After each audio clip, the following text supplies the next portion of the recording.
Wala tayong kasiguraduhan kung ano ang dala ng ating hinaharap. Pero gagawin natin ang lahat magkaroon lang tayo ng maayos na kinabukasan. Ganito ang ginawa ng ating kabarangay na si Dado. Sumama siya sa isang babaeng tingin niya ay makapagpapaangat sa kanyang estado sa buhay. Pero nang biglang bumalik ang babaeng dating nagbigay sa kanya ng tunay na kaligayahan ay naipit siya sa isang malaking suliranin kung sino ba sa dalawa ang dapat niyang piliin. Ang babae bang idinidikta ng kanyang isip o babaeng isinisigaw ng kanyang puso? Kung sino ang kanyang pinili sa huli, yan ang dapat ninyong abangan. Dito lamang sa mga kwento ng pag-ibig, buhay at pag-asa sa nangungunang Barangay Love Stories. Dear Papa Dudut, 45 anyos na po ako ngayon habang sinusulat ko ang liham na ito para sa inyo. Pero ang storya po na ibabahagi ko ay nangyari noong 25 years old pa lamang ako.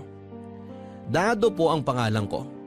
Ipinanganak, lumaki, hanggang ngayon ay nakatira dito sa Tondo. Hindi maganda ang buhay na ipinagkaloob sa akin. Laking squatter ako, Papa Dudut. Sugarol ang nanay ko samantalang dating drug addict naman ang tatay ko bago siya namatay. 5 kaming magkakapatid at lahat kami ay hindi nabigyan ng pagkakataong makapagtapos ng pag-aaral. Sa murang edad ay maaga na akong nagbanat ng buto para mapakain ng nanay kong walang trabaho at 5 kapatid na palamunin. Dahil walang tinapos ay nahirapan akong kumayod, Papa Dudut. Kaya nauwi ako sa mga iligal na gawain. Natuto ako magnakaw, ito ang naging pangunahing hanap buhay ko noon. Kung matatawag man itong hanap buhay. Labas-pasok ako noon sa kulungan dahil sa naging trabaho ko. Ganon pa man ay hindi ko pa rin tinigilan ang masamang gawain yon.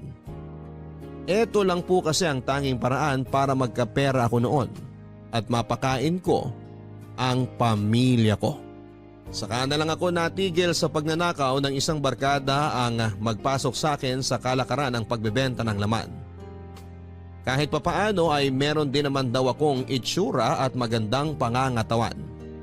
Pwede ko raw itong gamitin para magkaroon ng mas malaking halaga ng pera. Dahil wala naman akong karapatang mamili ng trabaho ay pinatos ko po ito, Papa Dudut. At tama nga ang sinabi ng kabarkada ko. Malaki ang nakukuhang pera sa pagbebenta ng laman. Sa trabaho na ito ko na po nakilala si Tonya, ang babaeng nagpabago sa buhay ko.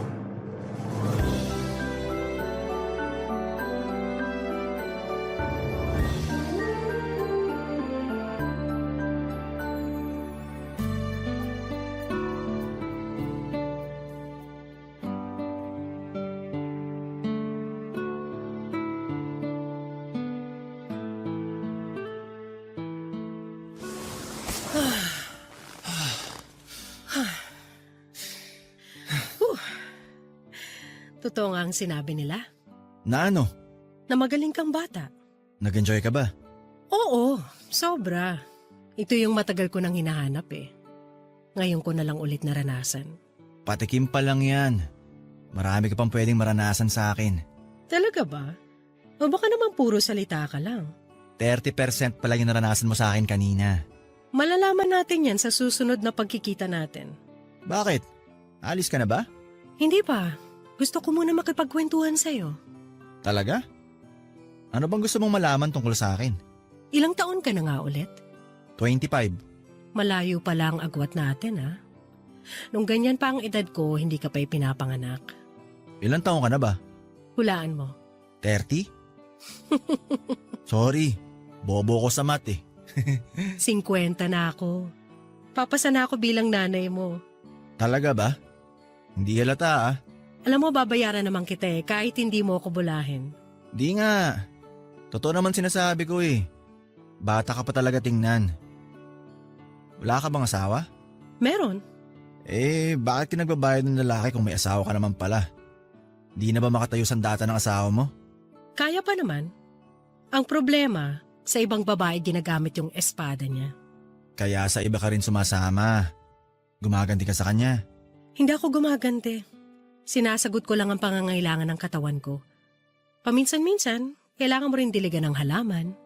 Kung niloloko ka ng asawa mo, bakit di mo pa siya iwalayan? Bata ka pa nga talaga.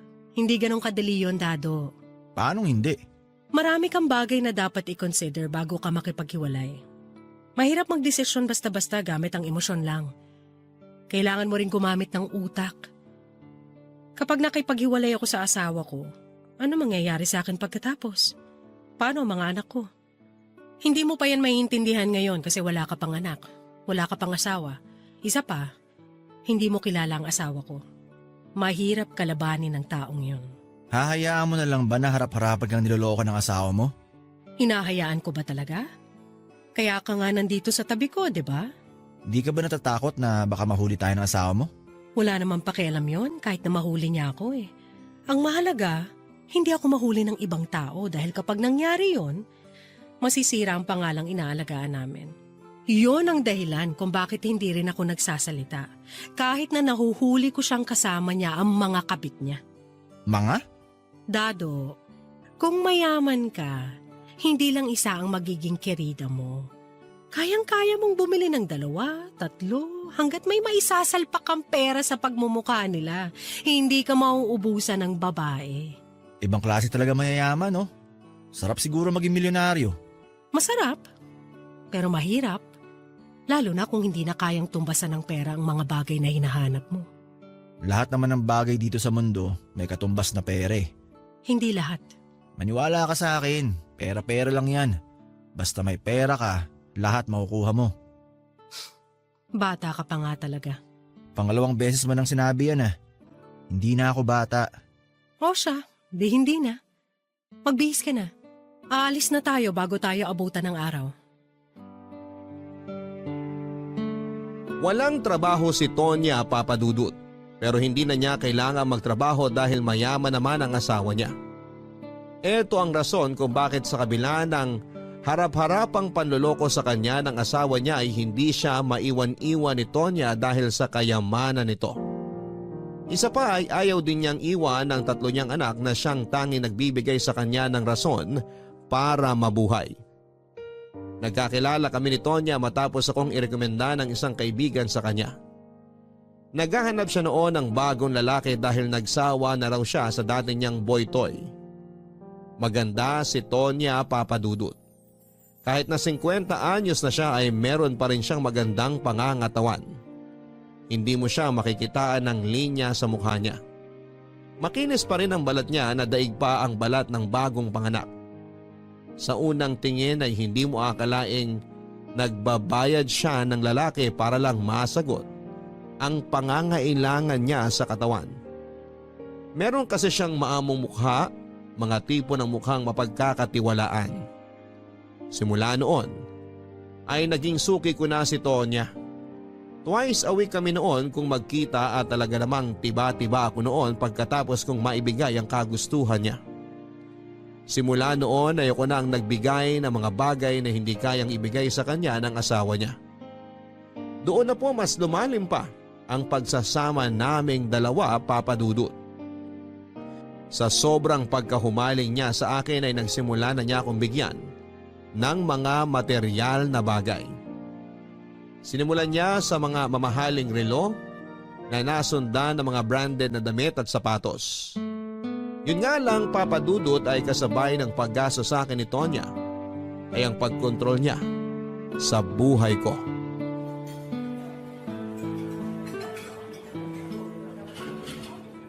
Ang sosyali naman dito. Dapat sinabihan mo ako na sa gantong lugar tayo pupunta. E di sana nagsuot man lang ako ng maayos-ayos na damit. Para kanino ka mag-aayos? Para sa ibang customer? Hindi ka naman nila kilala. Isa pa, wala tayong kasama rito kundi yung mga server lang. Para saan pa't magsusuot ka ng maayos na damit? Siyempre, nakakahiya. Tinan mo nga tong suot ko, para akong tambay. Bakit, hindi ba totoo yun? Grabe ka naman sa akin. May trabaho naman ako, no? Ano, callboy? Trabaho bang tawag mo dun? Paano ka nga ba napasok sa trabahong yan? Gipit. Yun lang naman ang sagot dyan eh. Lahat ng taong katulad ko, Hindi naman namin ginusto tong trabahong to. Kung mas may maayos sana kaming hanap buhay, di sana wala kami sa lansangan. Hindi mo sana ako nakilala. Ayaw mo bang iwan yung pagko-callboy mo? Bakit naman? Dito ako kumikita eh. Kesa naman magnakaw, mas magandang trabaho na to. Pag tumigil ako sa pagko-callboy, saan ako kukuha na ipapakain ko sa pamilya ko? Sa'yo? O sige, Anong o sige? bibigyan kita ng monthly allowance kapag tumigil ka dyan sa trabaho mo. Bakit mo naman gagawin yun? Dahil gusto kong ako lang ang trabahuhin mo. Mabait akong tao pero madamot ako pagdating sa mga ari-arian ko. Talaga ba? Bakit yung asawa mo? Di mo pinagdamot? Dahil hindi ko naman siya pag-aari. Matagal na kaming may kanya-kanyang buhay. Magkasama kami sa isang bubong, pero magkaiba na ang buhay naming dalawa. At huwag mo nang pakialaman ng buhay pamilya ko. Mag-focus ka na lang sa akin. Magkano ibibigay mong monthly allowance sa akin? Magkano ba gusto mo? Plano kong pabalikin sa pag-aaral yung bunso kong kapatid eh. Medyo malaki-laki kailangan ko. Okay na ba yung 50,000? Yun lang? Lang? Buwan-buwan yun ha? Pero kung may tataas pa, baka pwede mo pang dagdagan. Ako nang bahala dyan. Kapag pumayag ka sa gusto ko, kailangan mong sumunod sa rules ko. Anong klaseng rules naman yan? Nasabi ko na kanina yung una, huwag kang makialam sa family affairs ko. Mas maganda na yung wala kang alam. Bawal mong kontakin ang sino man sa pamilya ko, lalo na ang asawa ko. Maniwala ka sa akin, para sa ikabubuti mo yan at hindi para sa akin. Ba't ko naman gagawin yun? Wala naman akong pake sa asawa mo, no? Mas maganda na yung sigurado. Pangalawa, kapag aksidente tayo nagkita in public, hindi tayo magkakilala. Hindi mo ako kilala at hindi rin kita kilala. Kahit simpleng eye contact, wag mong gawin sa akin, naiintindihan mo? Sige, kaya ko naman gawin yun. Kikitain mo lang ako tuwing schedule natin. Bawal kang pumunta sa bahay. Bawal mo akong puntahan. Ako ang pipili ng araw, oras at lugar kung kailan tayo magkikita, kaya dapat ready ka anytime. Di ko naman alam kung saan ang bahay niyo eh. Huwag kang mag-alala. At wala rin ako pinagkakaabalahan kaya anumang oras pwede ako. Kikitain kita agad pag gusto mo. And lastly, bawal kang makipagkita sa ibang babae. Bawal kang makipagrelasyon sa iba, lalong-lalo na ang makipag-sex. Nagkakaintindihan ba tayo? Pero paano kung... Wala nang pero-pero. Oo, hindi lang ang gusto ko marinig. Nagkakaintindihan ba tayo? O sige. Meron ka pa bang idadagdag? Baka may nakalimutan ka pa. Sa ngayon, yun na lang muna. Okay. Yun lang naman pala eh. Titigil na ako sa trabaho ko kung yan ang gusto mo. Basta, ikaw nang bahala sa akin. Sayong-sayo na ako. Good. Papadudod simula noong nakilala ko si Tonya ay mabilis na nagbago ang buhay ko. Hindi lang ang buhay ko, kundi maging ng buong pamilya ko. Ang totoo nga po niyan ay hindi na nga sila noon nagtatanong kung saan nanggagaling ang perang ibinibigay ko sa kanila. Ang mahalaga sa kanila ay nakakakain sila ng maayos at hindi na pinoproblema ang araw-araw na gastusin. Sa kanilang lahat ang nanay ko ang pinakamasaya dahil bawat perang ibinibigay ko ay dagdag sa pagsusugal niya. Hindi ko ikakaila papadudot na si Tonya ang dahilan ng pag-angat namin mula sa kahirapan. Kaya naman hinayaan ko lamang siyang makuha ang gusto niya mula sa akin. Halos 8 buwan ako naging kabit ni Tonya at sa loob ng 8 buwan na yon ay nagbuhay mayaman ako. Nakatira na ako noon sa isang kondo na binili ni Tonya para sa akin para hindi na kami mahirapang magkita. Isang sasakyan din ang pinangalan niya sa akin. Maliban dito ay nakatapak na rin ako sa iba't ibang bansa tuwing isinasama niya ako sa mga travel niya abroad. Papadudot ako na yata ang pinakaswerteng lalaki sa mundo ng mga panahong yon. Ang kailangan ko lang gawin ay ibigay ang atensyon at pagmamahal na hindi niya matanggap mula sa asawa niya at sagot na nito ang lahat ng pangangailangan ko. Akala ko noon ay wala na akong mahihiling pa dahil ang mga dating pinapangarap ko lang ay natatamasa ko na kapalit lang ng ilang gabing kasama si Tonya. Pero ang kagustuhan ko sa buhay ay biglang nagbago nang muli kong makita ang ex-girlfriend kong si Star.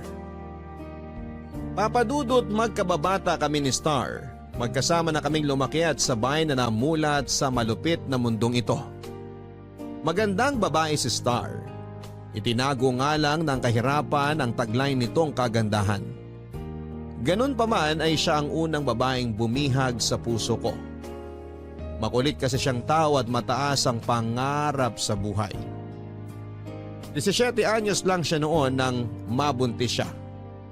Pero dahil wala naman siyang kakayanang mag-alaga ng bata noong panahon na yon, at dahil na rin sa kahirapan ay napilitan siyang ibenta ang kanyang dinadala sa mag-asawang hirap magkaanak. 20 anyos na kami noon nang sinimulang kong ligawan si Star. Hindi ako ang unang nobyo niya pero isa ako sa mga taong pinagkakatiwalaan niya. Magaan ang loob niya sa akin at ramdam niya na totoo ang pagmamahal ko sa kanya. Kaya niya ako sinagot, Papa Dudut. Mabilis din namang natapos ang relasyon naming dalawa ni Star. Dahil isang araw ay bigla na lang siyang nawala sa lugar namin. Nabalitaan ko na lamang na sumama na pala siya sa isang matandang foreigner sa kagustuhang matakasan ang hirap ng buhay. Papa Dudut, umalis siya nang walang paalam. Ni hindi man lang niya nilinaw kung ano ang mangyayari sa relasyon namin matapos siyang umalis. Simula noon ay hindi ko na po siya nakita. Lumipas ang 5 taon ay wala akong natanggap na balita mula sa kanya. Hanggang sa muli nga kaming nagkita sa isang coffee shop.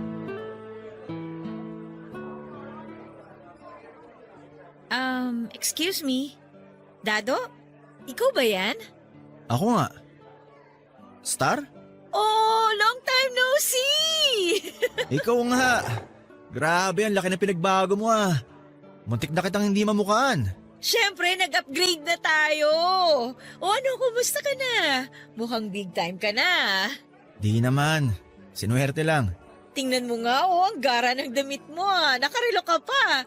Teka, totoo ba yan? Baka fake yan, ha? Totoo to. Regalo lang sa akin. Ikaw, musta ka na? Okay naman, maayos na ang buhay sa awa ng Diyos. Kayo pa ba nung... Ni George, yung foreigner? Hindi na, wala na yun. Paanong wala na? Hiwalay na kayo? Deads na. Matanda na rin kasi. Kaso nung namatay, pinalayas kagad ako ng pamilya niya. Gold digger daw kasi ako. Hindi ko naman sila masisisi. Sino ba naman kasing 20 anyos ang sasama sa lalaking 80 na, 'di ba? Ano nangyari pagkatapos? Wala, malis ako. Wala naman din ako magagawa pa doon. Hindi rin naman ako mahal nung matanda. Hindi ko rin naman siya mahal. Gusto lang talaga niya na makakasama hanggang sa mamatay siya. Paano ba naman kasi? Pinabayaan siya ng mga anak niya. Tapos nung namatay, para sila mga buitring nag-agawan sa natitirang yaman ng tatay nila. Ako naman, binenta ko yung mga alahas na binigay sa akin ng matanda. Yung perang nakuha ko doon, pinagpatayo ko ng maliit na negosyo. Tapos nag-boom. Yun, ngayon eto, negosyante na ako. Hindi ko na kailangan ng matandang mayaman. Hindi ko na kailangan mamalimos sa daan tulad nung kabataan natin. Ang layo na narating natin, oh. Parang kailan lang nung magkausap tayo sa harap ng bahay nyo. Nangangarap ng mga bagay na meron na tayo ngayon. Tama nga yung sinabi nila na darating din yung oras natin at ngayon na yun. Nakakatuwa nga eh. Nagkita tayo ulit kung kailan maayos ang buhay natin. Kaya nga Oh, kumusta naman ang love life mo? May boyfriend ka ba ngayon? Ako? Wala akong boyfriend. Masyado ako busy sa negosyo ko. Wala pa akong time para dyan. Walang time o talagang ayaw mo lang muna magka-love life? Wala talagang time, promise. Ikaw ba, may girlfriend ka na? Wala rin. Walang girlfriend kasi may asawa, no? O wala talaga? Wala talaga. Single na single ako ngayon. Bakit naman wala? May nililigawan ka ba? May hinihintay? Sabihin na lang natin na may hinihintay akong bumalik. At nakita ko na siya ulit ngayon. Nakita mo na? Ako ba yan? Ayoko mag-assume ha. Pero hindi naman siguro ako yung tinutukoy mo, no? Pwedeng oo, pwedeng hindi. Malay mo. Anong klaseng sagot yan? Pero seryoso, masaya ako na nakita uli kita. Ako rin. Kaya dapat may kasunod pa to ha. Sandali nga, kunin mo na lang yung phone number ko para makalabas naman tayo minsan. O eto, yung calling card ko ha. Medyo busy ako during weekdays kaya pag mag-i-invite ka, dapat weekends. Okay, sige. Labas tayo next time. O paano yan? Maiwan na kita ha? Nagmamadali rin kasi ako eh. Dumaan lang talaga ako para bumili ng kape tapos sakto naman nakita kita. Message mo ako ha? Sige na, bye! Sige, ingat. Kita na lang tayo sa susunod. Papadudot na kailang sulyap pa nga ako kay Star noon bago ko nakumpirma na siya ngayon dahil sobrang laki ng pinagbago niya. Hindi mo aakalaing nagmula siya sa hirap para siyang nag-glow up ng 5 beses. Ang dating marurumi at lumang damit ay napalitan ng magarang kasuotan. Para siyang modelo na sinuotan ng mga branded na damit. Puno rin ng kumikislap at kumikinang na alahas ang leeg at tenga nito. Pagkatapos ng pagkikita namin ay nagpalitan kami ng contact number. Nang araw na yon ay parang kandilang nasindihan muli ang pag-ibig namin na noon ay naiwan sa dilim. Sa muling pagkabukas ng koneksyon namin ni Star ay unti-unti naming naibalik sa dati ang pagiging malapit namin sa isa't isa. Ngayong alam ko nang hindi pa nakatali si Star ay porsigido na ako noong ibalik ang dati naming relasyon. Gusto ko siyang ligawan. Gusto kong ituloy namin ang naunsyami naming pag-iibigan. Ngayong pareho na kaming may kaya sa buhay ay wala nang magiging hadlang sa pagsasama naming dalawa. Niligawan ko si Star, Papa Dudut. Sa katunayan ay hindi na ako pinahirapan pa ni Star dahil maging siya ay gusto na rin ibalik ang dating kami. Mabilis kaming pumasok sa isang relasyon. Nang panahong yon, alam kong mali pero pareho kong pinagsabay sina Tonya at Star. Isang kasalanang pinagsisisihan ko pa rin hanggang sa ngayon. Dado, may tanong ako. Ano yun? Ano palang trabaho mo? Hindi ako usually nagtatanong kung anong trabaho ng mga tao kasi hindi naman kailangan yon. Pero naku-curious lang din ako sa'yo. Gusto ko malaman ang rags to riches story mo. Ako? Sinuwerte lang ako. Anong sinuwerte? Nirekomenda lang ako ng kaibigan ko tapos nakapasok ako sa isang kumpanya. Oh, talaga? Natanggap ka kahit wala kang tinapos? Oo naman. Hindi naman importante kung anong tinapos mo eh. Ang importante sa kanila kung magaling ka sa trabaho mo. Eh magaling ka naman ba? Oo naman. Ako pa. Magaling ako sa lahat ng bagay. Eh kung hindi mo mamasamain, ano bang trabaho mo?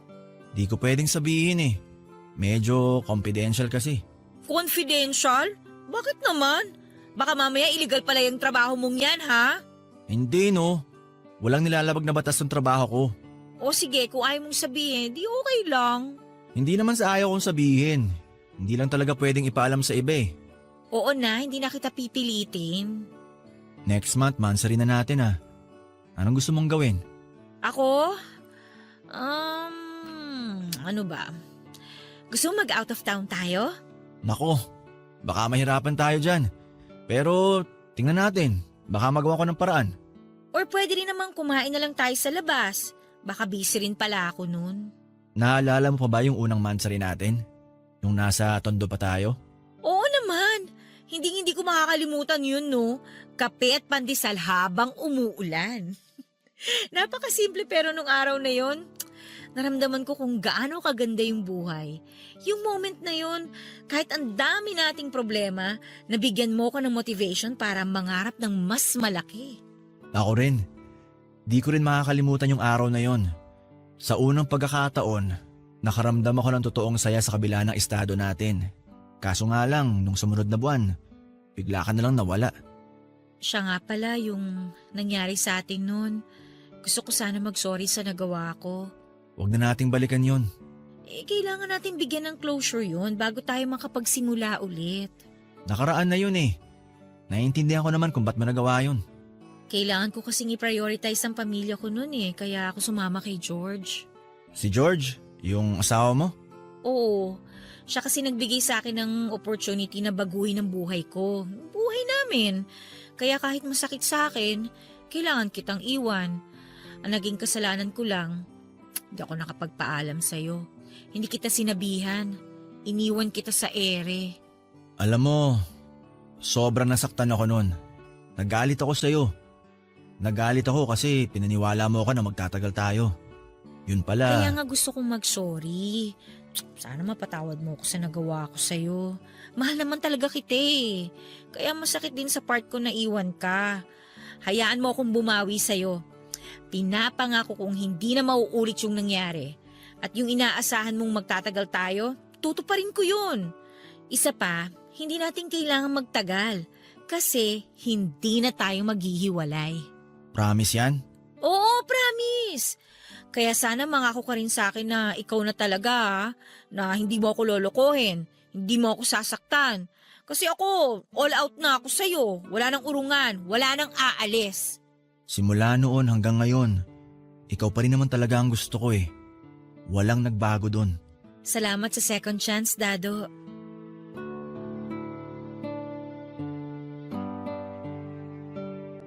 Papadudot, inilihim ko kay Star ang relasyon naming dalawa ni Tonya. Alam ko kasing hindi maganda ang reaksyon ni Star kapag nalaman niya kung ano ang ginagawa naming dalawa ni Tonya.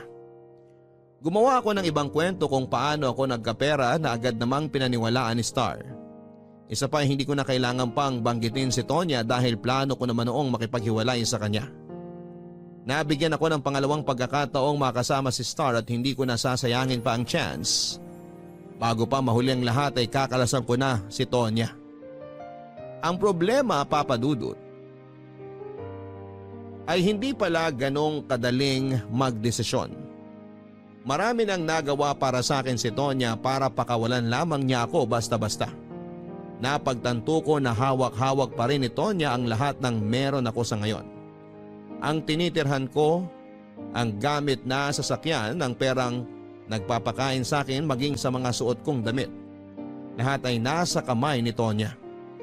At kapag kumawala ako sa kanya ay kasabay din niyang mawawala ang mga ito. Isang bagay na hindi ko kayang mangyari. Sa akin pa rin kasi umaasa ang buo kong pamilya at kapag nawala si Tonya ay babalik ulit kami sa dati. Wala rin naman akong trabaho noon na babagsakan kaya wala akong ibang pagpipilian kundi ang manatili sa buhay ni Tonya.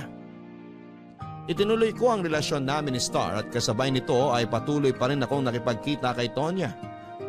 Ginawa ko ang lahat para maitago sila sa isa't isa pero may hangganan. Ang kakayahan kong yon, Papa Dudut. Dumating ang araw na kinakatakutan ko at yon ay nang mahuli ni Tonya ang relasyon namin ni Star. Papadudot, halos 1 taon na noon ang tagong relasyon namin ni Tonya. Samantalang 6 na buwan naman ang sa amin ni Star. Medyo mahirap ang magkaroon ng dalawang buhay na magkaiba. Lalo na at ang isa rito ay puno ng kasinungalingan. Minsan nga ay nalilito na rin ako sa mga nangyayari sa punto na muntik na akong mahuli sa sikretong tinatago ko. May pagkakataon noon na niregaluhan ko si Star ng kwintas na para dapat kay Tonya. Dumating din sa puntong sabay nila akong kinailangan. Pero dahil nakaschedule ako kay Tonya ay siya ang sinipot ko at nagrason na lamang ako kay Star. Alam kong nagkakaroon na noon ng pagdududa si Tonya. Bigla kasi siyang naghigpit sa akin. Oras-oras niyang inaalam kung saan ang kinakaroonan ko. Minsan nga ay nahuli ko siyang kinakalikot ang cellphone ko habang nasa CR ako. Mabuti na lamang at 2 ang gamit kong cellphone. Isa para kay Tonya at ang isa naman ay para kay Star. Ilang buwan din po akong tumagal sa ganong sitwasyon bago natuldukan ng lahat, Papa Dudut. Nasa kalagitnaan kami noon ni Star sa date namin nang biglang magpakita sa amin si Tonya nang walang pasabi.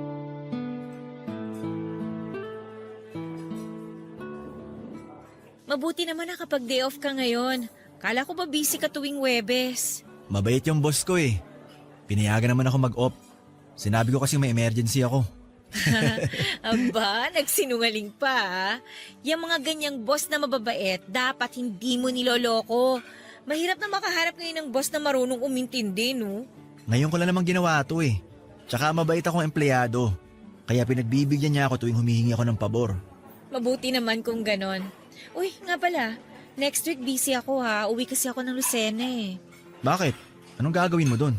Bibisitahin ko si nanay. Wala na ba sila sa Tondo? Sorry Wala kasi nung maghiwalay tayo. Hindi na kasi ako nakibalita sa kanila.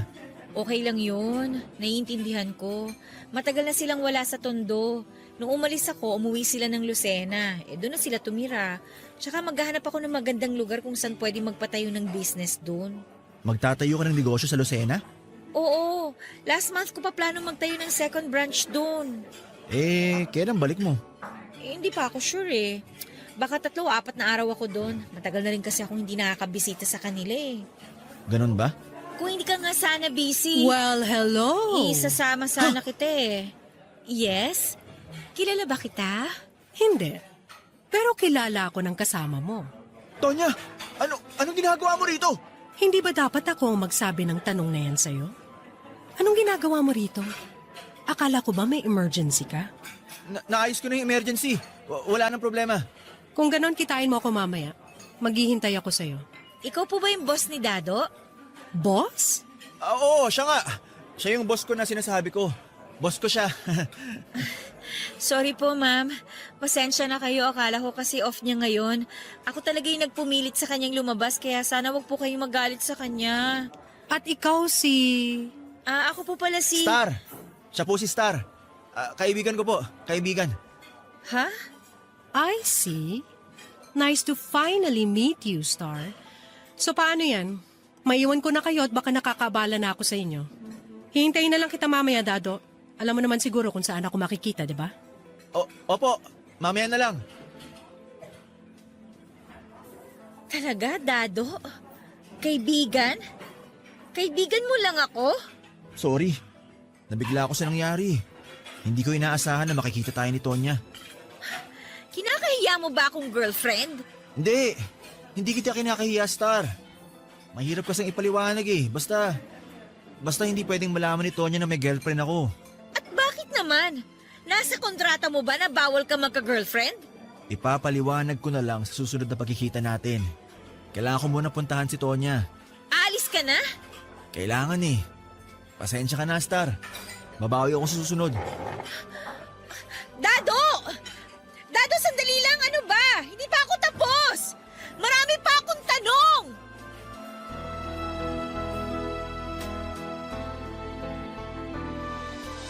Nabigla ako sa hindi inaasahang pagdating ni Tonya, Papa Dudut.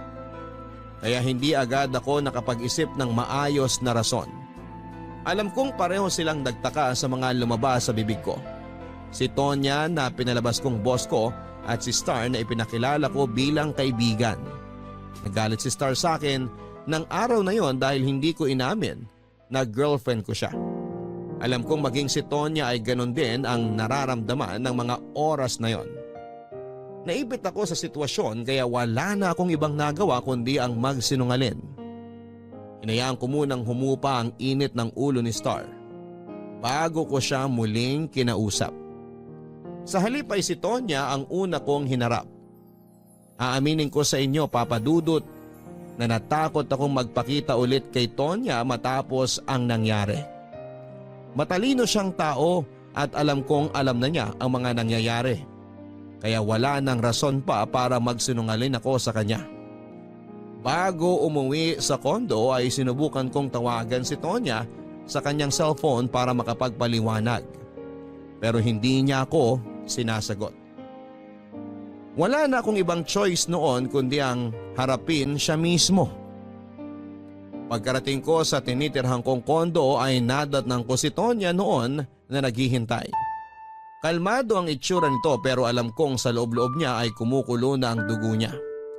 Isa sa mga pinagbabawal niya ang nilabag ko at ito ay ang makipagrelasyon sa iba habang kami pang dalawa, Papa Dudut.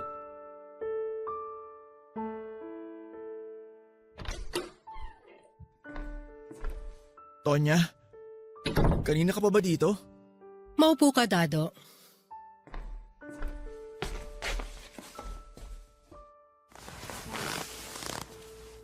Simulan mo nang magpaliwanag hanggat hindi pa mainit ang ulo ko.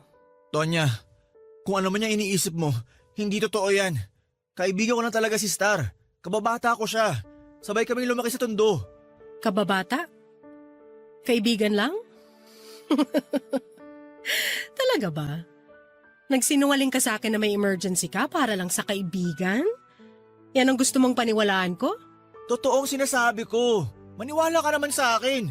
Walang namamagitan sa amin ni Star. Hindi ko siya girlfriend kung yun man ang iniisip mo. Huwag mo nang ipagpilitan, Dado. Hindi mo ako mapapaikot sa mga kasinungalingan mo. Alam kong girlfriend mo siya. Anong tingin mo sa akin? Bata na madaling mauto? Huwag ako. Dahil sa edad kong to, basang-basa ko na lahat ng mga galaw mo. Tonya! Umamin ka na. Girlfriend mo siya? Oo, dati. Naging kami noon. Nung nagkita kami uli, nagkabalikan kami. Sabi na nga ba eh. Akala mo hindi ko napapansin yung biglang pagbabago ng ugali mo? Dado, asawa ko nga nahuhuli ko sa mga kataksilan niya eh. Ikaw pa kaya? Sinadya mo bang magpakita sa amin kanina? Oo. Nung nagpaalam ka sa akin, sinundan kita mula dito hanggang sa meeting place nyo ng girlfriend mo. Bakit mo ginawa yun? Wala ka bang tiwala sa akin? Wala. Sinubukan kitang pagkatiwalaan, Dado, pero simula nung nagduda na ako sa mga kilos mo, binawi ko na ang tiwalang ibinigay ko sa'yo. Kailanman, hindi pa nagkakamali ang mga hinala ko at pinatunayan mo lang na tama ako, na hindi ka dapat pagkatiwalaan. Tahimik lang ako pero napapansin ko lahat ng galaw mo. Akala mo hindi ko nakikitang may ibang phone kang gamit? Na palagi ka nagmamadaling umalis tuwing nagkikita tayo? Na nababawasan ang atensyon mo sa akin? Naranasan ko na lahat ng bagay na yan sa asawa ko, kaya hindi mo na ako maloloko. Iniisip mo pa lang ang susunod na galaw mo, alam ko na kung anong gagawin mo. Alam mo kung bakit? Kasi pare-pareho lang kayo. Napaka one-dimensional niyong mga lalaki. Masyado kayong predictable. Sana maintindihan mo ako, Tonya. Oo, hawak mo ang oras ko pero di mo hawak ang puso ko. Di mo ko madidiktahan kung sino dapat ang mahalin ko. Gusto mo bang ipaalala ko ulit sa'yo yung mga bagay na hindi mo dapat gawin habang nakikipagkita ka sa akin? Hindi na kailangan. Nasa puso't isip ko lahat ng sinabi mong bawal kong gawin. Yun naman pala eh. So anong ka-estupiduhan to? Kayang-kaya kitang palitan, Dado. Kung nabago ko ang buhay mo sa isang pitik lang, kaya rin kitang ibalik sa dati ora mismo. Tonya, wag mo namang gawin to. Nag-aaral pang kapatid ko. Kailangan ko to. Kailangan kita. Pwes, sumunod ka sa gusto ko. Gagawin ko ang lahat. Bigyan mo lang ako ng second chance. Lahat? Sigurado ka ba dyan? Oo! Hindi mo alam kung gaano kalaki na itulong mo sa akin at sa pamilya ko. Malaking pasasalamat ko doon kaya sana hiya mo akong bumawi. Madali lang naman akong kausap. Kung handa kang gawin ang lahat para sa akin, patunayan mo. Iwan mo si Star. Ano? Hiwalayan mo ang girlfriend mo. Di ko yan pwedeng gawin. Mahal ko si Star, Tonya. Mamili ka. Pamilyang binubuhay mo o ang taong mahal mo? Tonya naman. Sabihan mo ako kung nakapag-desisyon ka na. Maiwan na muna kita. Baka sakaling makapag-isip ka ng tama kung mag-isa ka.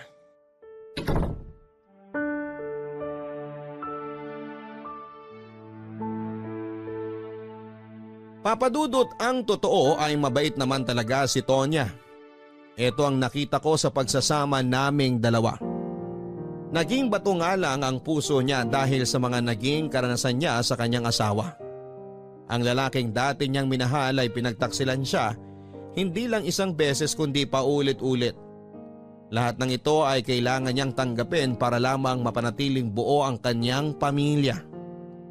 Hindi ko naman siya kinakampihan dahil meron akong nahihita sa mga masasamang ginagawa niya. Pero gusto ko lang din sabihin na kung anuman siya ngayon ay dahil pinagkaitan lang siya ng kapalaran. Ganun pa man ay hindi ko kayang ibigay ang hinihiling ni Tonya, Papadudot. Hindi ko kayang iwan si Star dahil siya ang totoong itinitibok ng puso ko.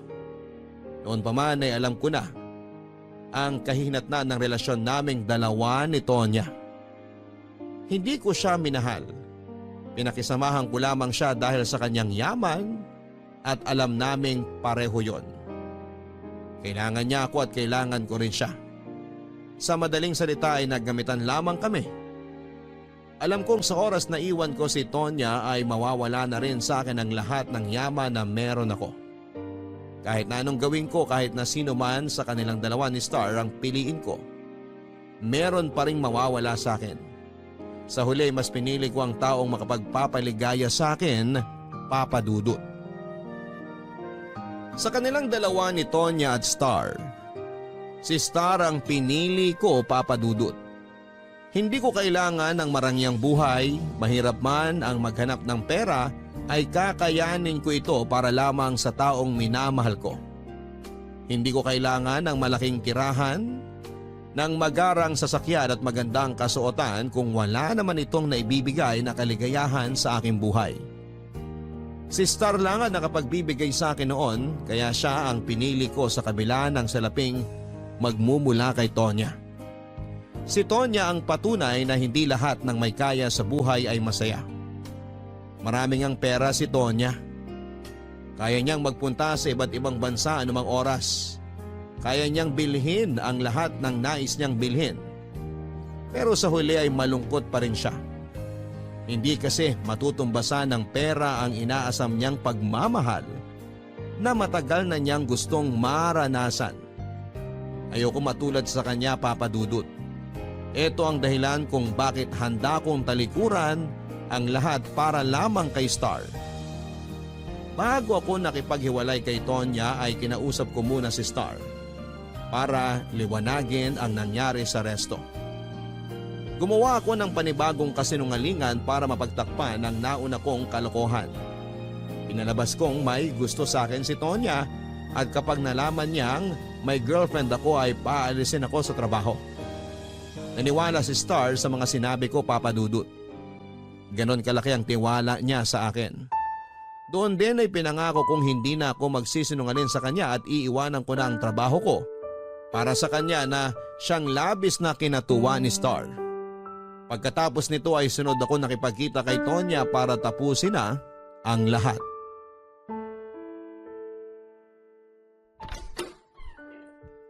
Late ka, saan ka na naman ang galing? Sorry, may kinausap lang ako.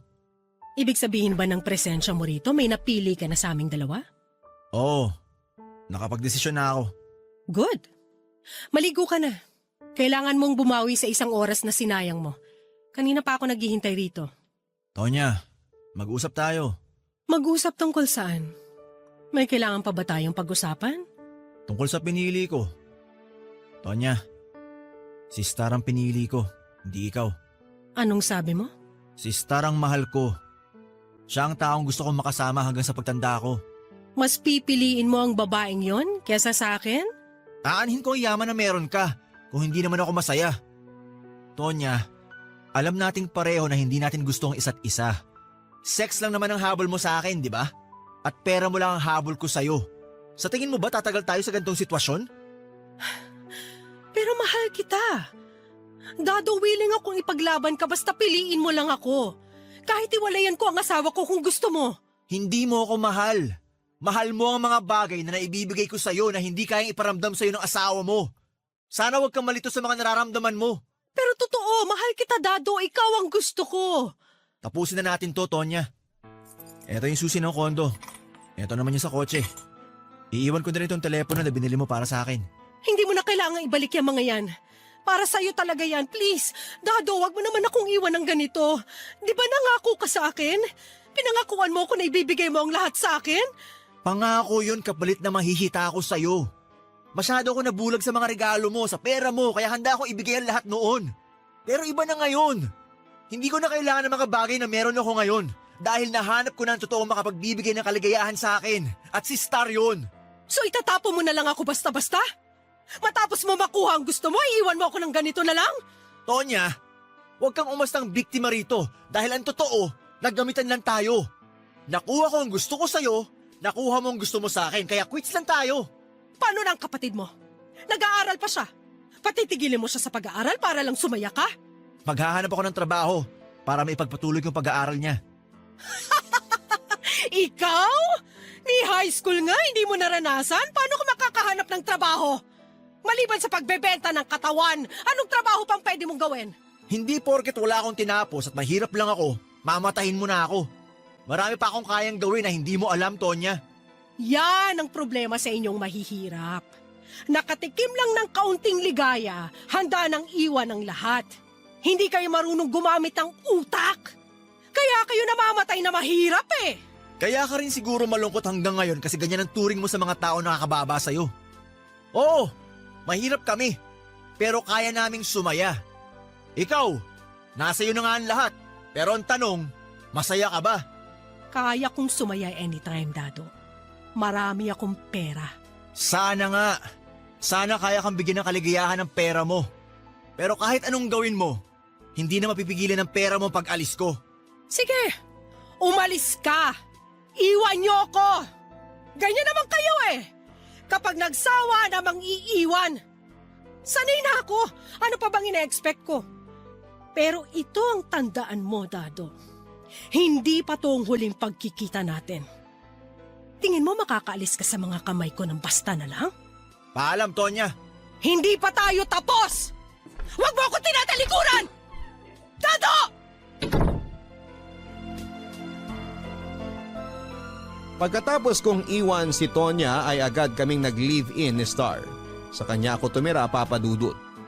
Katulad ng inaasahan ay binawi ni Tonya ang lahat ng ibinigay niya sa akin. Nang tanungin ni Star kung ano nangyari sa mga ari-arian ko ay pinalabas kong nalubog ako sa utang. Kaya kinailangan kong ibenta ang sasakyan maging ang kondo na ginagamit ko. Simula noon ay hindi na nagtanong pa si Star tungkol sa nangyari.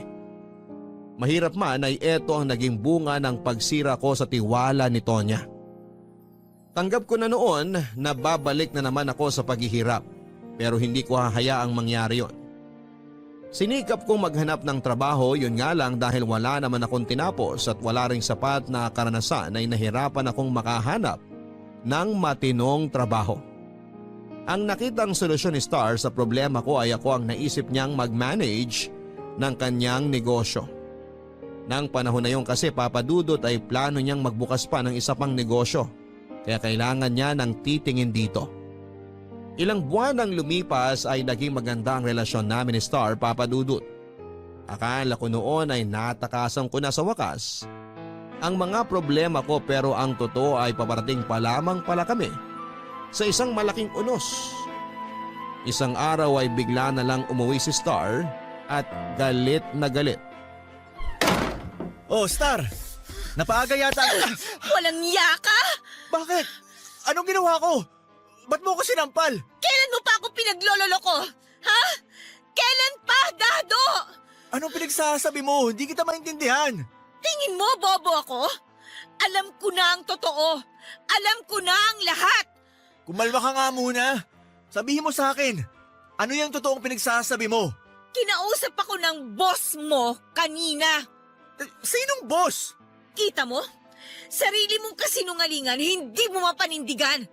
Nag-usap kami ni Tonya kanina lang. Nag-usap kayo ni Tonya? Anong pinag-usapan nyo?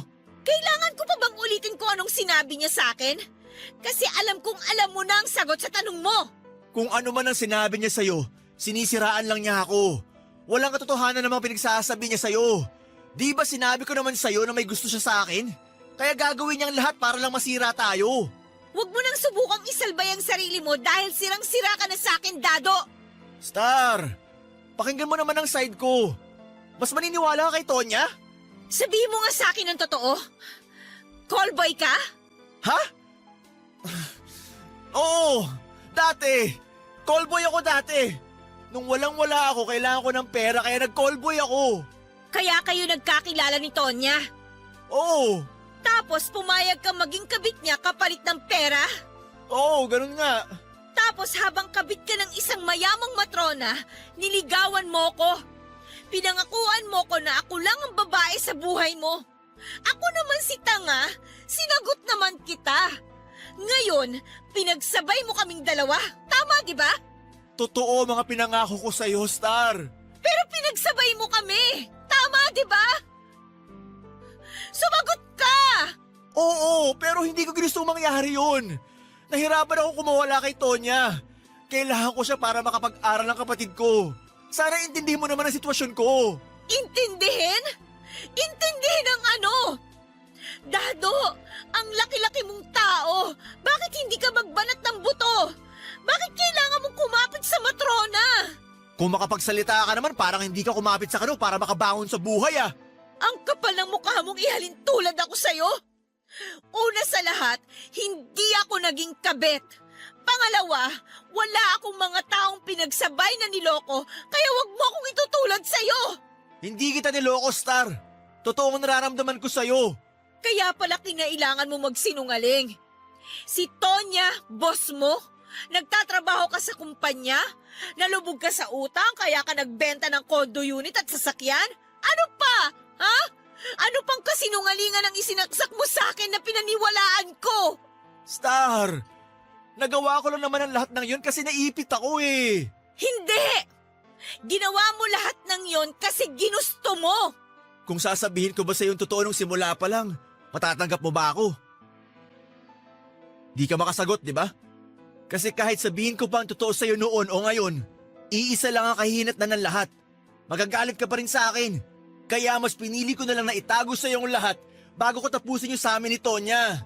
Ang kapal ng mukha mo? Ginawa mo pa akong rason para panindigan yung mga kasinungalingan mo? Star, please! Humihingi ako ng tawad sa'yo. Huwag ka nang humingi ng tawad kasi hindi kita mapapatawad sa ginawa mo. Makakaalis ka na. Bibigyan kita ng 1 oras para mag-empake. Star, huwag ka namang ganyan! Gusto ko pagbalik ko, wala ka na rito sa pamamahay ko!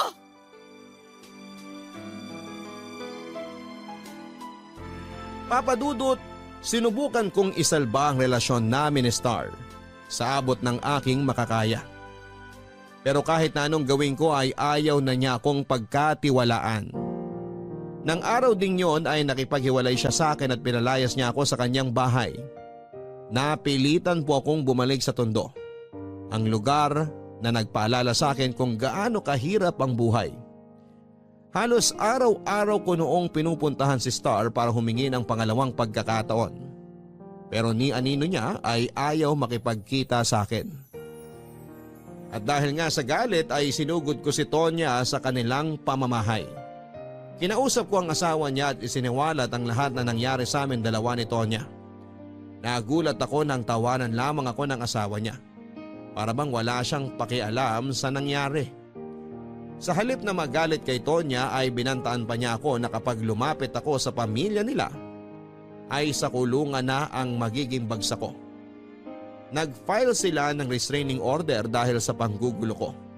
Simula noon ay hindi ko na po sinubukang bumalik pa sa lugar na yon. Lumipas nga ang mga buwan ay unti-unti ko na ring natanggap na wala na talaga kaming pag-asa ni Star na magkabalikan. Siguro ito na rin ang karma ko dahil 2 babae ang niloko ko at pinagsabay. Sa sumunod na taon ay nabalitaan ko na lamang na ikinasal na pala si Star. Muli po akong bumalik sa hirap. Ganoon pa man ay hindi ko na binalikan ang mga dating gawain kong pagnanakaw at pagbebenta ng laman. Sinikap ko pong magbago, Papa Dudut. Naghanap ako ng trabaho at paunti-unting bumangon sa buhay. Sa ngayon ay nakatira pa rin ako dito sa Tondo. Medyo maayos-ayos na rin naman ang buhay namin. Hindi man marangya pero napupunan na namin ang mga pang-araw-araw naming pangangailangan. 45 years old na ako sa ngayon. Wala nang girlfriend at wala ring asawa. Hindi ko alam kung mabibigyan pa ba ako ng pagkakataong magmahal muli. Hindi ko pa naman sinasara ang puso ko, Papa Dudut. At kung sakali mang may dumating, ay sisiguraduhin kong magiging tapat ako sa kanya gamit ang mga natutunan kong kamalian sa aking nakaraan. Hanggang dito na lamang po at maraming salamat, Papa Dudut, sa pag-share ng kwento ko. Ang inyong forever kapuso at kabarangay, Dado. Wala talagang maayos na dulot ang pagsisinungaling, mga kapuso. Kung sa simula pa lang ay alam na nating mali ang ginagawa nating kalokohan, huwag na tayong umasa pa ng happy ending. Binigyan tayo ng utak para malaman kung alin ang masama sa hindi. Sana'y huwag nating sayangin ito sa paggawa ng kamaliang pagsisisihan din natin sa huli. Huwag nating gamiting rason ang kahirapan para gumawa ng kasalanan dahil alam nating lahat na kapag gusto nating makuha ang isang bagay, maraming maayos na paraan, pero kapag ayaw, maraming dahilan. Hanggang sa muli mga kapuso, ako po si Papa Dudut sa mga kwento ng pag-ibig, buhay at pag-asa sa Barangay Love Stories number 1. May mga pinaghihiwalay na muling pinagsasama. Ikaw kabarangay, gaano ka kahandang magbigay ng ikalawang pagkakataon at magpatawad sa mga taong malapit sa puso mo? Dear Papa Dudut, magandang tanghali po sa inyo at sa ating mga kabarangay. Itago niyo na lamang po ako sa pangalang Tsa, 16 years old at taga Laguna. Avid listener na po ako ng Barangay Love Stories at umaasa po ako na sana ay mapansin ninyo ang kwento ng buhay ko na ipinadala ko sa inyong programa. At thank you in advance sakaling mapili po ninyong e-ere sa radyo.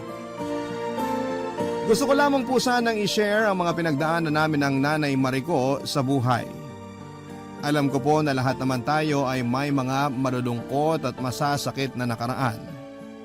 Lagi pong sinasabi sa akin ng nanay ko na balang araw lahat ng yon ay magiging alaala na lamang at darating din po ang sandali na mapapalitan nyo ng kaligayahan. Hindi ko pa po naiintindihan noon kung ano ang ibig niyang sabihin. Pero hindi tumigil ang nanay ko sa pagpapaalala sa akin na kahit mahirap ang buhay naming dalawa, umaasa pa rin kami na magiging maayos ang lahat. At aaminin ko na malaki ang impluwensya ng mga paalala niyang yon sa akin upang hindi ko maramdamang kulang ako kahit na wala akong kinamulatang tatay.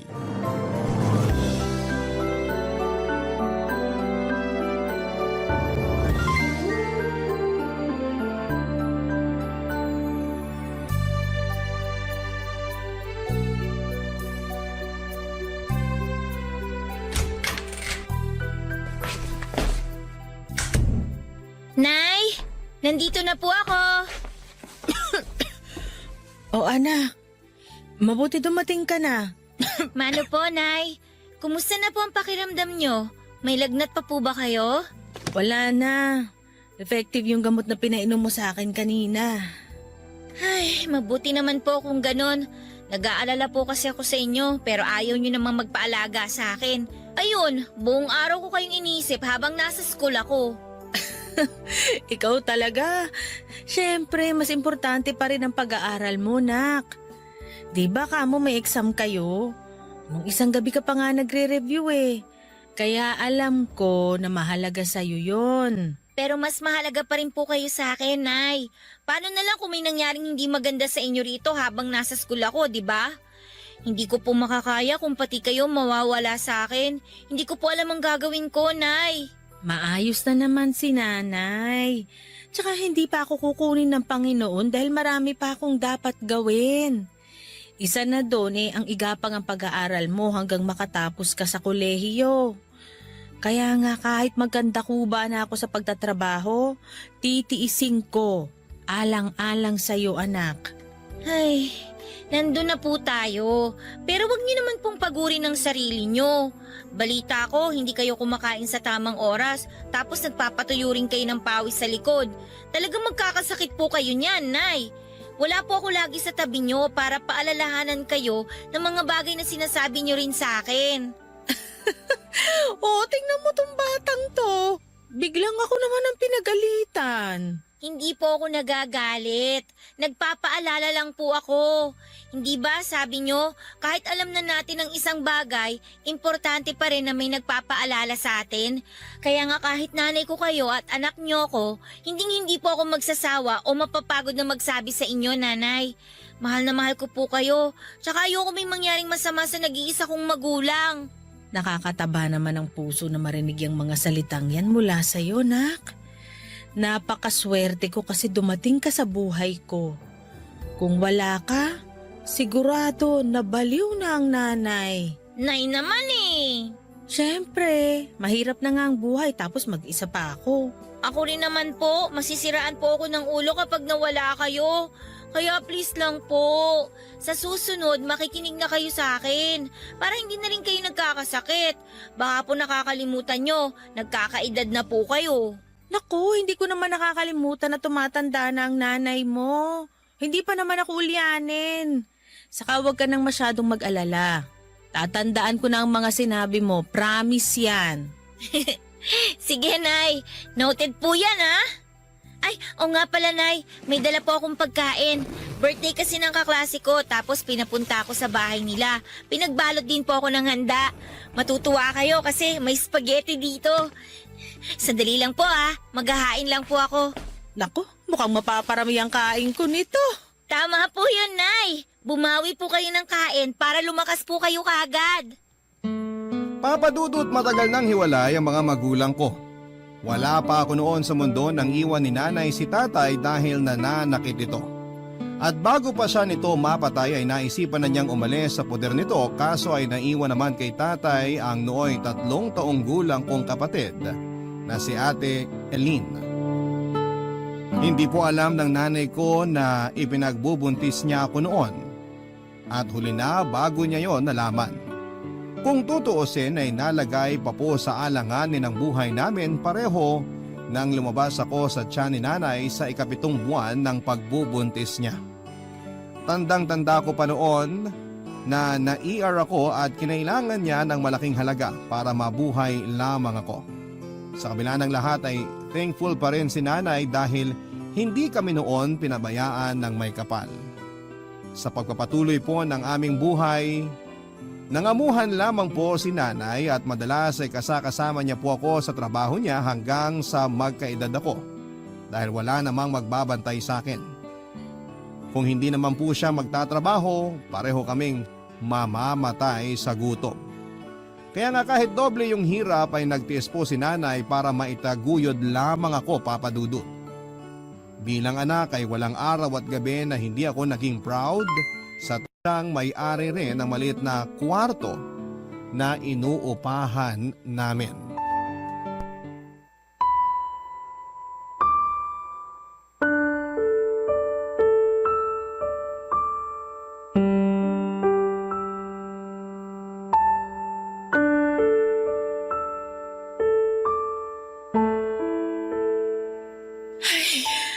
Nay, kanina pa po kayo malungkot at nag-aalala dyan. Ano po ba kasing nangyari? Kasi naman, narinig ko ang mga kamag-anak ng namatay kong amo na sila na raw ang mamamalakad nitong tinitirhan natin, nak. Nako, natatakot lang ako dahil baka paalisin nila tayo. Bakit naman po nila tayo paaalisin, Nay? Wala naman po tayong ginagawa sa kanila. Tsaka yung amo niyo po yung nagpatira sa atin dito sa paupahan niya. Nandun na tayo. Pero noon yun, nung nabubuhay pa siya. Ay, anak, alam mo naman na sumasala tayo sa pag-aabot ng bayad natin ng renta rito, di ba?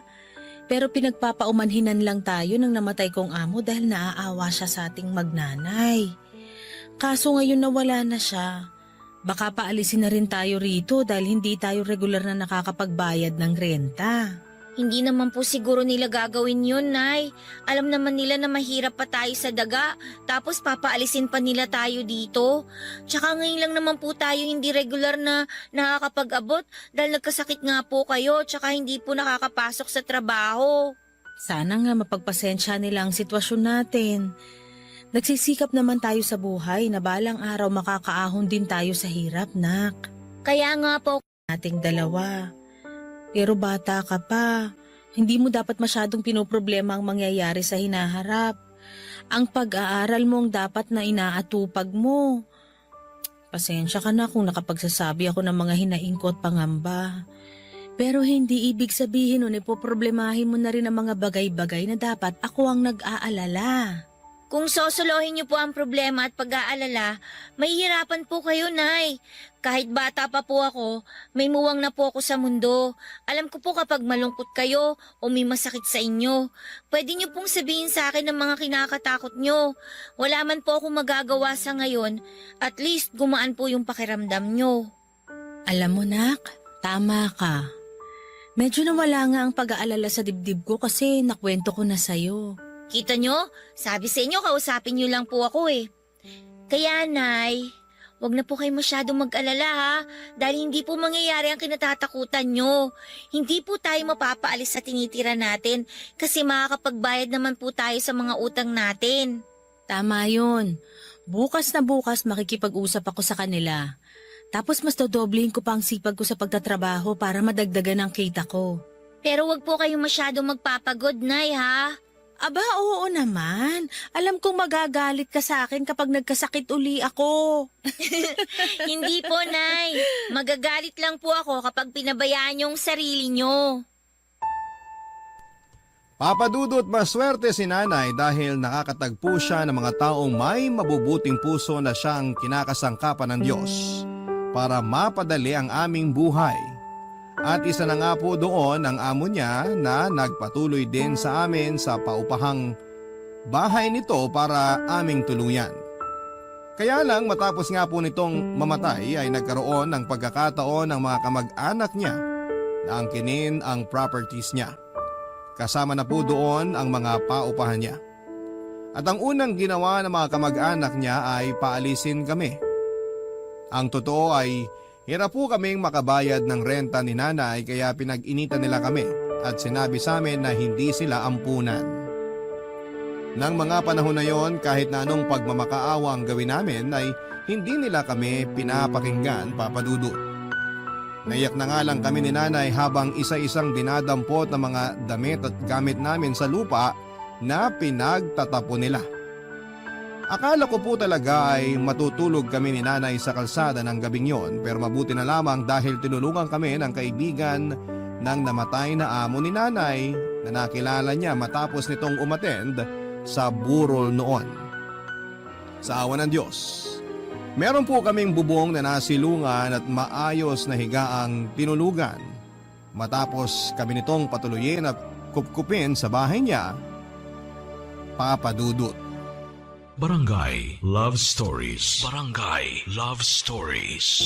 Papadudot, bukod sa pagpapatuloy sa amin ng kaibigan ng dating amo ni nanay sa bahay nila, ay binigyan din po niya ng trabaho si nanay sa pamamagitan ng pagbabantay sa tindahan niya. Hindi nga po nagtagal ay nakaipon kami ng sapat na halaga ng pera para makapagrenta ng kahit na maliit na kwarto malapit lang din sa pinapasukan ni nanay. Walang hanggan pa rin po ang pasasalamat namin sa Poong May Kapal dahil sa kabila ng mga pagsubok sa buhay na pinagdaraanan namin ay lagi pa rin po niya kaming tinutulungan. Kung kami lang kasi ni nanay ay siguradong baka nasiraan na kami ng ulo dahil sa sobrang hirap. Nagsumika po si nanay sa pagtatrabaho para matustusan ang pag-aaral ko at pagkain namin sa pang-araw-araw, Papadudot. Bilang ganti ay nagsisika po ako para makapagtapos nang sa ganon ay maibalik ko lahat ng sakripisyo ng nanay ko sa akin simula bata pa lamang ako. Naniniwala ako na deserve niya yon.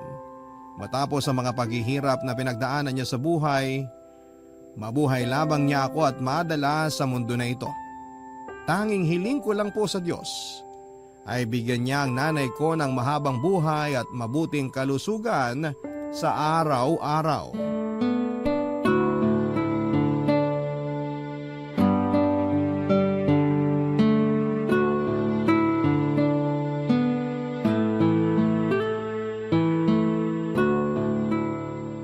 Nak, napakaswerte pa rin natin kasi meron at meron pa ring mga tao na kinakasangkapan ng Panginoon para tulungan tayo, no? Opo, Nay. Naniniwala po ako na merong Diyos na tutulong sa atin, lalo kapag kailangan natin siya. Pero hindi ko pa rin po mapigilang mapaisip Tungkol saan naman, nak? kung bakit po merong mga masasamang tao. Katulad na lang ng mga kamag-anak ng namatay niyong amo na nagpalis sa atin dun sa tinitira natin. Hindi po ba sila naaawa sa atin? Wala na po ba talaga silang konsensya? Bakit kailangan nila tayong tratuhin na parang maruruming hayop? Ay, Cha, hindi ko rin alam ang sagot sa tanong mo pero wala na tayong magagawa kung ayaw nila na manatili pa tayo doon. Kung tutuusin, mas mabuti ang kalagayan natin ngayon eh. Nandun na po tayo. Pero paano kung hindi tayo tinulungan ng kaibigan ng dati niyong amo? E di sa kalsada po tayo natulog. Hanggang ngayon po, hindi ko pa rin po ma-imagine na magpalipas tayo ng gabi sa kalye. Paano na lang kung may nangyaring masama sa atin doon, Nay? Paano na lang kung umulan ng malakas? Wala po tayong masisilungan at magkakasakit po tayo. Hindi naman yun nangyari kasi kinaaawaan pa rin tayo ng Diyos. Pero naisip ko, sana matagal na pong naawa sa atin ng Diyos, Nay. Ano naman ang ibig mong sabihin, Nak? Ang ibig ko pong sabihin, sana matagal na po niya tayong tinulungan na magkaroon ng sarili nating bahay para hindi na po tayo palipat-lipat. Kasi kahit sanay na tayo sa ganun, nakakapagod pa rin po eh. Anak, nasa ating mga gawa ang katuparan ng mga pangarap natin sa buhay. Katulad ng sinasabi mong pagkakaroon natin ng sariling bahay. Ang Diyos, patnubay natin siya at pag-asa para magpatuloy at magsumikap sa buhay. Saka imbis na questionin mo siya, dapat nga magpasalamat ka sa kanya kasi hindi natin naranasan yung sinasabi mo na matulog sa kalsada o mapahamak doon, maulanan at magkasakit. Mapalad pa rin tayo dahil nagpadala siya ng mga tao para tulungan tayo. Sorry po, Nay, kung masyado po ako nag-isip ng hindi magaganda. Ayos lang yun, Nak. Lahat naman tayo dumarating sa punto na madadaig ng mga problema. Pero lagi pa rin nating isipin na lilipas ang lahat. Meron at meron pa ring mga mabubuting tao na tutulong sa atin.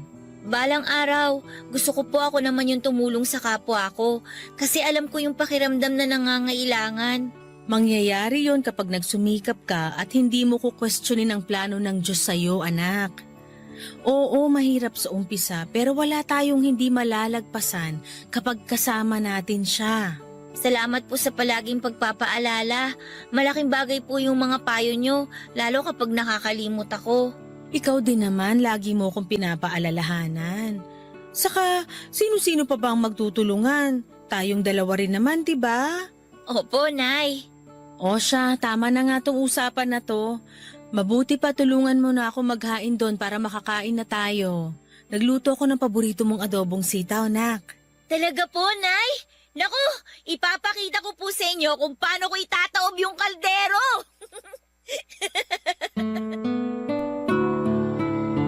Papadudot naniniwala pa rin po ako na likas na mabuti ang bawat nilalang ng Diyos.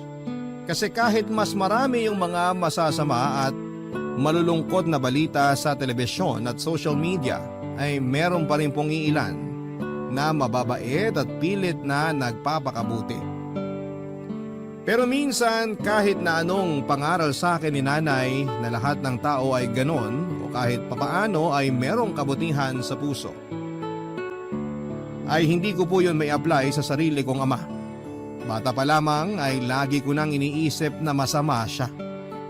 Kasi kung totoong mabait siya ay hindi niya hahayaang masira ang aming pamilya. Kung totoong mahal niya si Nanay ay hindi niya ito paulit-ulit na sasaktan. Madalas ay naiinggit po ako sa mga kaibigan ko na biniyayaan ng mabuti at mapagmahal na tatay. Na itatanong ko sa Diyos, ano kayang pakiramdam na may tinatawag na tatay o papa sa pamilya?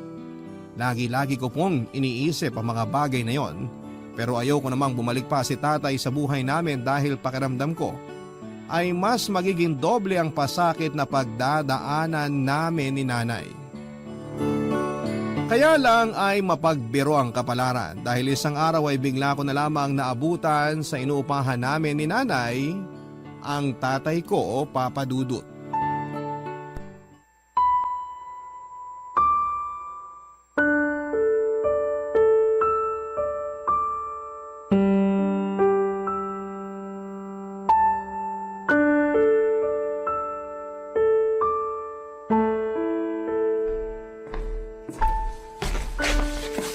Nay? Sino po siya? Siya, anak. Siya ang tatay mo. Hindi ko po tatay ang taong yan. Wala na po akong tatay, di ba? Anak, huwag mo namang sabihin yan. Kaya nga ako bumalik dito para magsama-sama na tayong pamilya. Nagkausap na kami ng nanay mo at nagkapatawaran. At ano po bang palagay niyo sa akin? Na ganong-ganong kadali kayong patawarin? Nay, bakit niyo naman po pinatawad ang taong yan? Di ba malaki ang kasalanan niya sa inyo? Nakalimutan niyo na po ba na sinasaktan niya kayo nung araw? Kaya nga umalis kayo sa puder niya at nakipaghiwalay? Anak, nakikiusap ako. Pakinggan mo muna ang tatay mo. Hindi na siya yung dating tatay mo na nananakit. Totoo yun, Tia. Nagbago na ako. At nagsisi na rin ako ng gusto dahil sa ginawa ko noon sa nanay mo. Walang araw simula nung umalis siya sa bahay natin na hindi siya sa akin hinanap ng ate Ellen mo. Doon ko naisip kung gaano ako kasira ulo dahil hinayaan ko masira ang pamilya natin. Buti po alam niyo. Tiya, ano ba? Tatay mo pa rin ang nasa harapan mo. Huwag mo siyang bastusin dahil hindi kita tinuruan ng ganyan. Hindi ko po siya binabastos, Nay. Sinasabi ko lang po yung totoo. Hindi ko po talaga kasi maintindihan kung bakit bigla-bigla na lang siyang umeepal sa buhay natin. Masaya naman po tayo na wala siya, di ba? Kaya naman po natin. Nabuhay niyo nga ako ng kayo lang tapos bigla-bigla magbabalik siya para ano? Buuin yung pamilya natin? Hoy Mama, para po sa kaalaman nyo, matagal na pong buo ang pamilya namin ni Nanay. Kaya hindi nyo na po kailangan bumalik sa amin kasi kaya na po naming dalawa. Pinabayaan nyo nga po kami noon eh. Tapos bigla-bigla, maghahabol kayo ngayon? Sinabi kong huwag kang bastos! Marie, tama na yan. Anak, sorry. Tia, anak, ayos ka lang ba? Huwag kayong lalapit sa akin, galit ako sa inyo! Galit din ako sa inyo, Anay! Sorry, nak, hindi ko sinasadya. Kung gusto niyo magsama po kayo, basta ako hindi ko pa matatanggap ang taong yan! Tia, sandali! Kakausapin ko na lang siya kapag kalmado na siya. Paano kung hindi niya ako matanggap? Paano kung hindi na mabuo ang pamilya natin? Huwag mo na lang munang masyadong isipin ang tungkol sa bagay na yun. Sa ngayon, bumawi ka sa anak mo. Iparamdam mo sa kanya na nagsisisi ka na sa ginawa mo at desidido ka na mabuo ang pamilya natin uli. Papa Dudut, sabihin niyo na po na masama akong anak dahil sa naging asal ko at pananalita sa tatay ko. Pero masisisi niyo ba ako? Buong buhay ko ay wala akong itinuring na ama tapos ay bigla-bigla na lamang na walang pasabi na magbabalik siya sa buhay namin ng nanay ko. Kung nasikmura siya ng nanay ko na patuloyin sa pamamahay namin, kausapin at ituring na parang bisita, pues ako po ay hindi. Niayaw ko nga siyang tignan sa mga mata at ayaw kong pakinggan ang mga sinasabi at pakiusap niya. Alam ko na may magsasabi dyan na tatay ko pa rin siya kahit pagbali-balik ta rin kuma ng mundo. Oo, nando na tayo sa hindi mawawala na magkadugo kami at siya ang dahilan, Papa Dudut, kung bakit ako nabubuhay ngayon. Pero ng mga panahon na yon ay nagbingi-bingihan po ako, Papa Dudut. Meron pa rin naman akong karapatang magalit sa kanya dahil sa mga pinaggagawa niya noon kay nanay. At meron pa rin akong karapatang kamuhian siya ng paulit-ulit kahit na sabihin niyang nagbagong buhay na siya. Barangay Love Stories. Barangay Love Stories. Nanay ko, Papa Dudut. Siya na nga itong ginawa ng masama ng tatay ko ay siya pa rin ang unang tumanggap at nagpatawa dito. Nang mga panahon na yon ay aaminin ko na kahit siya ay kinaiinisan ko. Hindi ko po kasi maintindihan kung bakit napaka-rupok niya.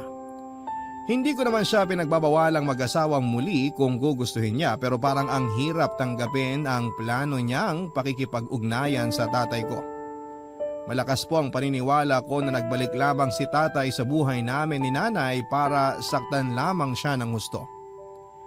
Marami po akong tanong noon, Papa Dudut. Tulad ng posible ba na magbago ang isang tao at ma-realize niya isang araw kung ano yung mga kasalanan niya sa kapwa niya.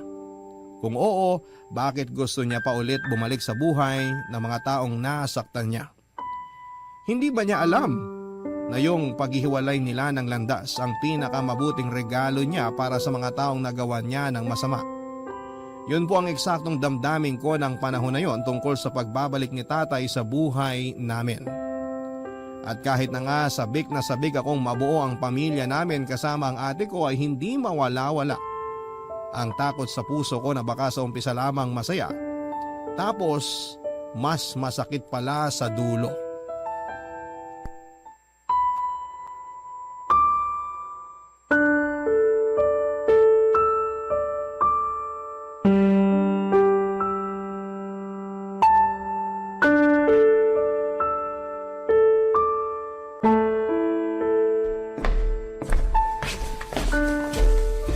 Anak, hindi ka pa ba nagugutom? Nagluto ako ng paborito mong ulam. Nakahain na dun sa mesa. Okay lang po ako, Nay. Hindi pa po ako gutom. Tsaka kailangan ko po kasing tapusin tong assignments ko eh. Deadline na po kasi sa makalawa.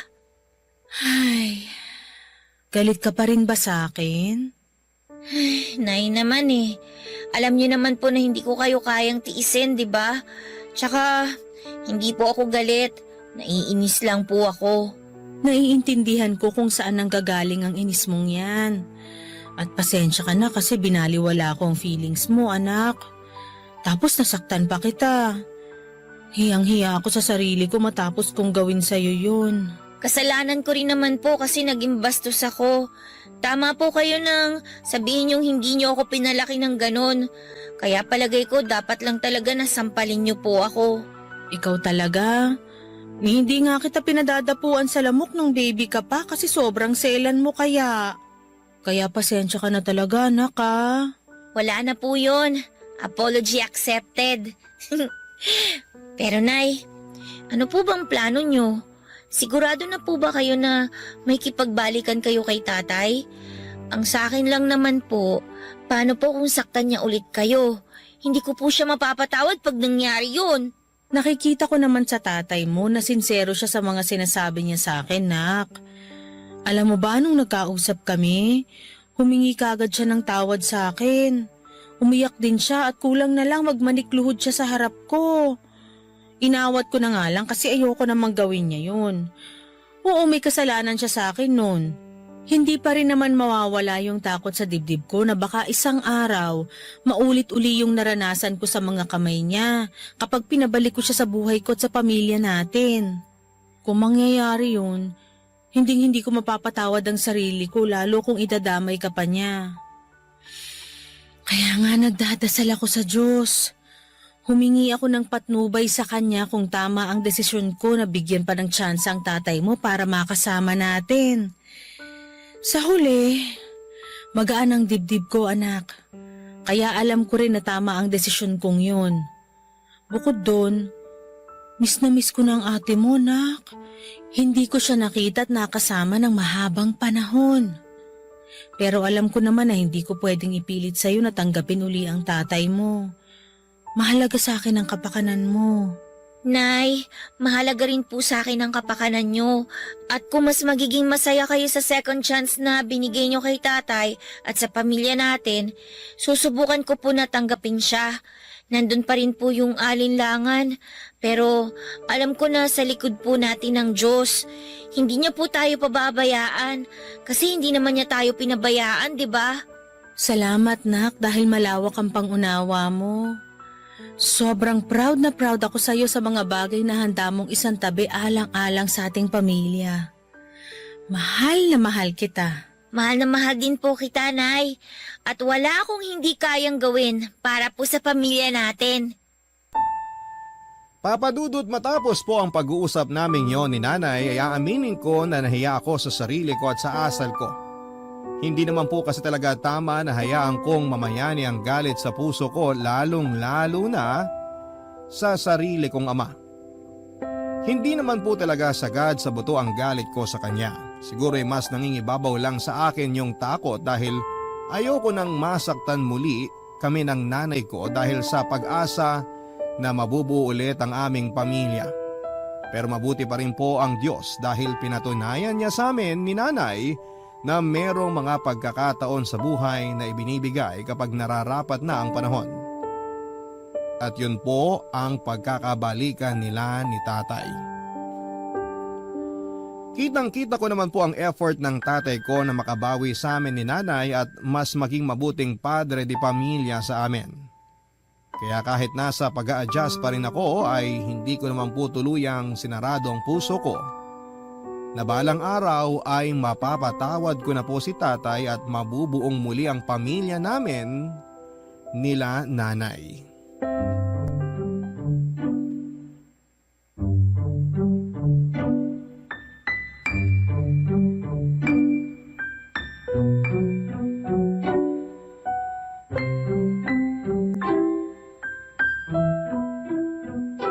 Mahal, sinuot ba ng anak natin yung bestidong binili ko?